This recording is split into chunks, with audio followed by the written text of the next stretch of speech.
السلام علیکم ورحمۃ اللہ وبرکاتہ۔ کتاب تاریخ اسلام سے ہم بنو عباس کی حکومت کا حال پڑھ رہے ہیں۔ پچھلے مضمون میں ہم نے ہارون رشید کے بارے میں پڑھا اور یہ پڑھا کہ ان کے دور میں اسلامی حکومت کو کس قدر عروج، ترقی اور شان حاصل ہوئی اور انہیں کتنے اونچے درجے پر پہنچا دیا مملکت اسلامیہ کو۔ ہر شعبے میں ترقی کی مسلمانوں نے اور دنیا کی سب سے ترقی یافتہ قوم بن گئے تھے۔ بغداد اس کا مرکز تھا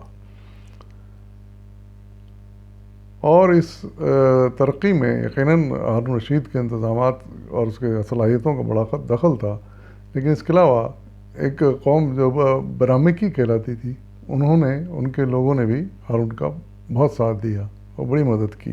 اس کا احوال آج ہم پڑھیں گے کہ ان کا کیا رول رہا ہارون رشید کی حکومت میں۔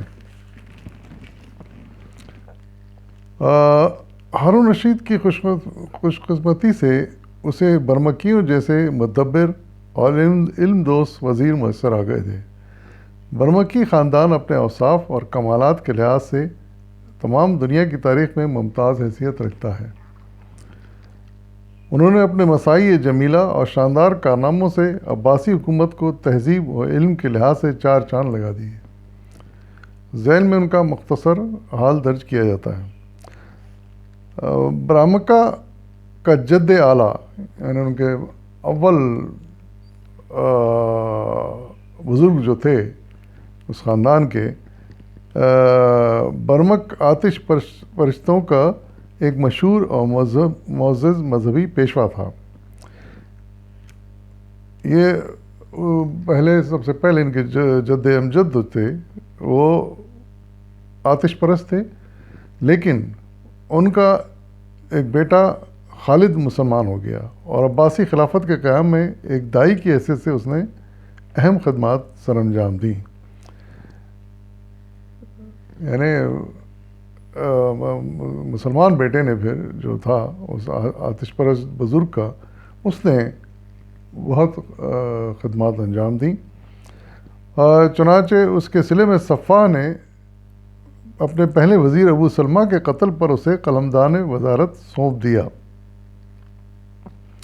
یعنی ان کا جو عروج تھا اور ان کا عباسی سلطنت میں دخل تھا وہ ابو العباس صفا کے دور میں شروع ہو گیا تھا، اور ان کا جو ابو العباس کا پہلا وزیر تھا جب وہ قتل ہو گیا، ابو سلمہ جس کا نام تھا، تو خالد کو پھر یہ وزارت سونپ دی گئی۔ صفا نے خالد کو اس وزارت پر نامزد کر دیا، فائز کر دیا۔ اپنی قابلیت اور تدبیر کے لحاظ سے ایک بلند پایہ انسان تھا خالد۔ صفا کے بعد منصور نے اسے منصب وزارت سے الگ کر کے عراق کا حاکم بنا کر بھیج دیا۔ ہم جانتے ہیں صفا کے بعد منصور آیا تھا، ابو جعفر منصور، اس نے بھی اس کو عراق کا حاکم بنا دیا۔ بعد ازاں وہاں سے تبدیل کر کے موصل کی عمارات پر معمور کر دیا، پھر وہاں سے نکل کے یہ موصل کا والی بنا دیا گیا تھا، اور 163 ہجری میں اس خالد نے وفات پائی۔ یحییٰ، خالد کا بیٹا یحییٰ بھی اپنے باپ کی طرح عاقل، ہوشیار اور بلند پایہ سیاستدان تھا۔ منصور نے اسے جوہر قابل دیکھ کر آذربائیجان کا گورنر مقرر کیا تھا، یحییٰ کو، خالد کے بیٹے کو۔ وہاں اس نے اپنے فرائض اس خوش اسلوبی سے اور تندہی سے سر انجام دیے کہ سب لوگ اش اش کر اٹھے۔ مہدی اس کی قابلیت اور اہلیت سے اتنا متاثر ہوا کہ آذربائیجان سے واپس بلا کر اپنے بیٹے ہارون کا اتالیق مقرر کر دیا۔ یعنی صفا سے شروع ہوا، ابو العباس صفا سے ان کا دخل، اور پھر یہ بھی خاندان ترقی کرتے کرتے منصور کے دور تک، مہدی کے دور تک پہنچ گئی ہے، اور مہدی نے اپنے بیٹے یعنی ہارون کا اس کو اتالیق، یعنی اتالیق اس زمانے میں کہتے تھے کہ اس کا ٹیچر، اس کا استاد، اس کا دیکھ بھال کرنے والا، اس کو تربیت دینے والا، یعنی ہر طریقے سے اس کو ذمہ داری ہارون کی سونپ دی۔ اسی کی تربیت کا نتیجہ تھا کہ ہارون جملہ علمی اور فنی اوصاف سے متصف ہو گیا۔ بچپن میں ہارون نے یحییٰ کی بیوی کا دودھ پیا تھا، اس لیے ہارون فضل کو بھائی اور یحییٰ کو ابا جان کہہ کر پکارتا تھا۔ یحییٰ اس کی خیرخواہی اور بہبودی کا پورا خیال رکھتا تھا اور اپنے آپ کو خطرے میں ڈال کر بھی اس کے حقوق کی نگہداشت کرتا تھا۔ اس کی خاطر ہادی کو رنجیدہ کیا اور قید و بند کی سعودیں برداشت کیں۔ بہیں ہما ہارون کے بجائے جعفر کو ولی عہد نہ بننے دیا۔ یہ ہم پڑھ چکے ہیں کہ ہادی جو تھا وہ یہ چاہتا تھا کہ اپنے بیٹے کو جعفر کو جو وہ مقرر کرے، خلیفہ بنائے، جانشین مقرر کرے، لیکن اس راہ میں یہ جو تھا فضل یعنی یحییٰ کا بیٹا یحییٰ اس میں آڑے آ گیا اور مہدی کے بیٹے کو خلیفہ بنانے کی، جانشین بنانے کی مخالفت کی، اور جس کی وجہ سے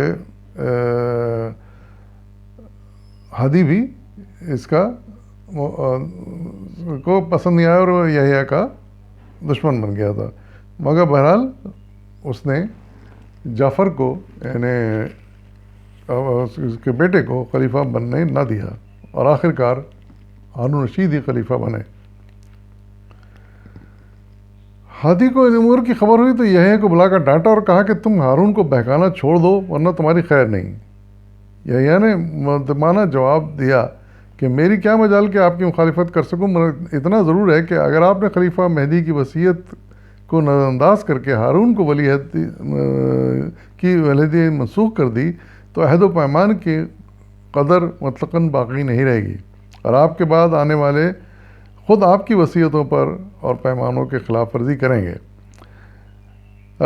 نیز جعفر بھی ابھی کمسن ہے، اگر خدا نخواستہ آج آپ کی موت واقع ہو جائے تو کوئی شخص اس کی خلافت کو قبول نہیں کرے گا، اس لیے بہتر یہی ہے کہ ہارون کی ولی عہدی کو برقرار رکھا جائے، بلکہ میں تو یہاں تک کہنے کے لیے تیار ہوں کہ اگر خلیفہ سابق نے اسے ولی عہد نہ بھی بنایا ہوتا تو بھی جعفر کی سرپرستی کے لیے ضروری تھا کہ آپ خود ہارون کو ولی عہد مقرر کرتے۔ ہادی پر یہ نصیحت کارگر ثابت ہوئی اور جعفر کو کی جانشین مقرر کرنے کا ارادہ اس نے ترک کر دیا اس کے سمجھانے سے۔ مگر حاسدوں کے ورغلانے سے پھر یحییٰ کے خلاف ہو گیا اور ہارون پر دباؤ ڈالنا شروع کر دیا کہ وہ ولی عہدی کے سے دستبردار ہو جائے۔ یہ کشمکش ابھی جاری تھی کہ ہادی چل بسا، یعنی خلیفہ اس وقت جو تھا ہادی وہ چل بسا اور ہارون تخت و تاج کا وارث بن گیا۔ ہارون کو اس امر کا پورا احساس تھا کہ خلافت اسے یحییٰ کی کوششوں سے نصیب ہوئی ہے، اس لیے اسے وزارت کا منصب عطا کر کے سب سے صفائت کا مالک بنا دیا ہارون کو۔ یہ نے مکمل اختیار دے دیا، یہاں تک کہ مہر خلافت بھی اس کے حوالے کر دی۔ چنانچہ جملہ امور سلطنت یحییٰ کی منشا کے مطابق سر انجام پاتے اور ہارون ان میں بہت کم دخل دیتا تھا۔ یحییٰ ایک بلند پایا عالم، مفکر، سیاستدان اور علماء پرور انسان تھا، یعنی یہی برمکی خاندان کا جو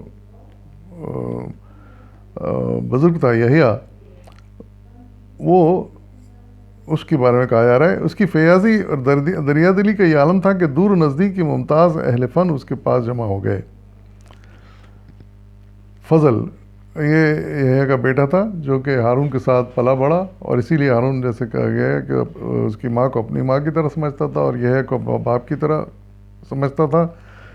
اور یحییٰ کے 4 بیٹے تھے، فضل، جعفر، موسیٰ، محمد۔ قابلیت اور اہلیت کے اعتبار سے یہ تمام مملکت اسلامی مشہور تھے، مگر فضل جس طرح عمر میں بڑا تھا اسی طرح علم و دانش، اوصاف اور کمالات میں بھی سب سے برتر تھا۔ ہارون نے اس کی ماں کا دودھ پیا تھا، اس لیے نہایت عزیز رکھتا تھا اور بھائی کہہ کر پکارتا تھا۔ ابتدا میں وہ دربار خلافت ہی میں رہا اور سلطنت کے کاموں میں اپنے باپ کا ہاتھ بٹاتا رہا، مگر بعد میں اسے خراساں کا گورنر مقرر کر دیا گیا۔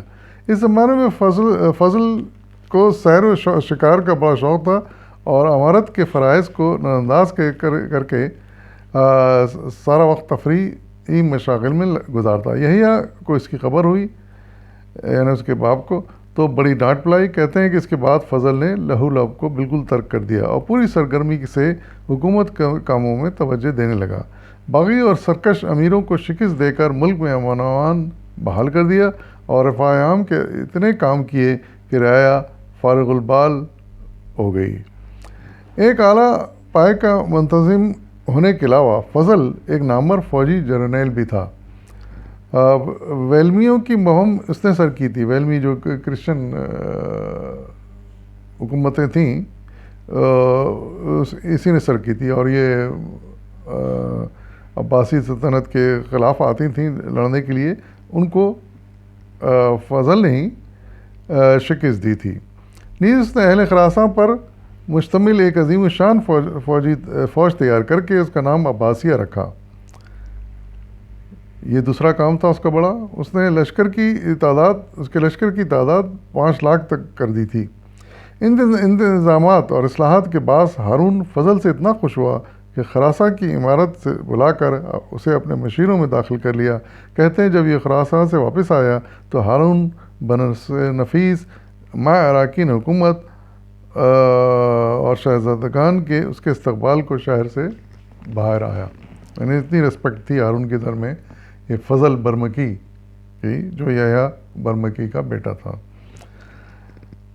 تو یحییٰ بہت بوڑھا ہو چکا تھا، اس لیے وزارت کے سارے کام فضل کے ہاتھوں میں آ گئے، یہاں تک کہ کچھ عرصے بعد مہر خلافت بھی اس کی تحویل میں آ گئی۔